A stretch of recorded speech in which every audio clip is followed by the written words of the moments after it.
Hi everyone and welcome. Today we are about to be discussing how to add a countdown timer on Shopify product page. Now before we start, make sure you click the link below to get the best Shopify free trial and start your business with some exclusive bonuses.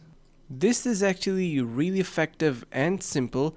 So what you need to do is first of all head over to your search bar on top. So we are going to need a timer integration for this one, and search that in your app store. Countdown, search for countdown keyword or a timer, and we have this essential countdown timer bar and various other as well. So they do have free plans and free trials, and even some of them are completely free. So let's just try this one. Looks really promising and solid. You can see we have a timer in here. Actually, I already have a timer installed. Let me show you how it actually looks. So if I simply head over to a product, there should be a timer running up, and if not, we can head over to our page and customize it totally. So it is actually pretty simple. You can see this looks something like this: hurry up sales, and then this and that. And hope this video was helpful. Finally, make sure to click the link in the description below to take advantage of our exclusive Shopify free trial to start your business right away.